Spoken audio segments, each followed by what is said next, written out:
Claire and Mr. Kazimov continued speaking rapidly, their exchange smooth and animated.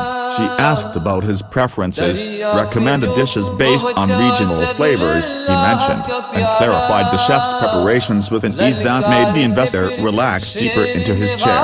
He laughed, booming. Warm sound whence she joked about how Western menus often mistranslated traditional Central Asian spices. The hovering servers slowly backed away, mesmerized. One whispered to another, "She works double shifts and studies on break, I heard." Another replied, "I thought she just watched documentaries."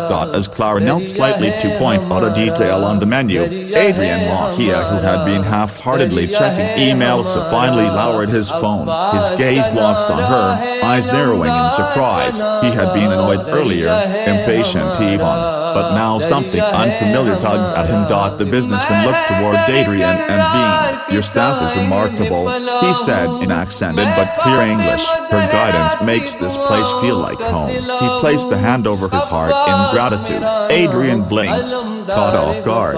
"She broken bara." "Yes," he managed, unsure how else to respond. Claire didn't even turn toward him. She remained focused on her guest, professional and calm, but Adrian couldn't look away. For the first time all evening, the Billionaire CEO was no longer the most commanding presence in the room.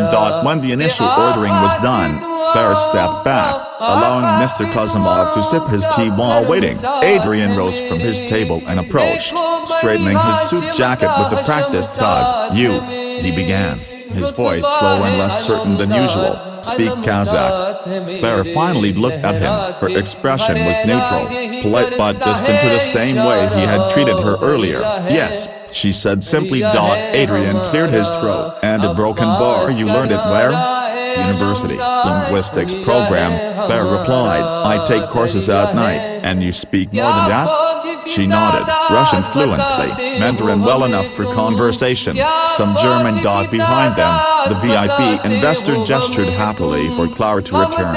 "Please, sit," he said to both of them, indicating two chairs. "We talk business. She will help."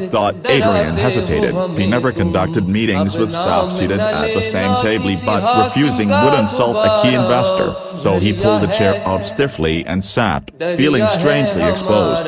Claire sat as well, completely at ease, hands folded neatly on her lap. Over the next 20 minutes, Adrian watched her guide the dialogue with quiet mastery. She translated nuances, caught cultural subtleties he never would have noticed, and even helped navigate a misinterpreted phrase that could have derailed the meeting.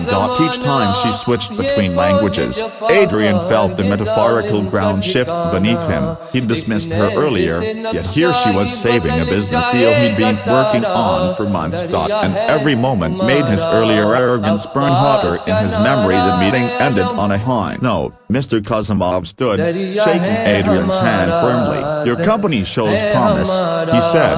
Then, turning to Claire, he bowed slightly, and the talent made everything possible. "Thank you." When he left, silence settled between Claire and Adrian. Other staff members kept their distance, sensing an unfamiliar tension. Adrian remained standing, one hand in his pocket, the other tapping lightly against the table. "Claire," he said finally, his voice lacked its usual sharpness. "A broken bar, owe you an apology." She lifted the tray she had abandoned earlier, holding it like a shield. "For what, exactly?" "For being dismissive," he admitted, jaw tightening as if the words were physically difficult. "What you did tonight, a broken bar, it was extraordinary. And I didn't see you clearly before. I judged you without cause." Clara's expression softened only slightly. "People usually judge by what's easiest," she said. "Uniforms, roles, first impressions." He swallowed. "I'd like to make it right. Maybe talk over coffee?" Or she shook her head gently. "Maybe another time. I still have tables waiting." She stepped past him, walking toward the dining room with effortless grace, as if the entire evening hadn't changed the balance of an entire negotiation. Adrian watched her go, a woman he hadn't noticed an hour ago and now impossible to ignore. For the first time in a long while, the Billionaire CEO felt something unfamiliar but sobering. He had been taught a lesson and he wasn't the one in control anymore.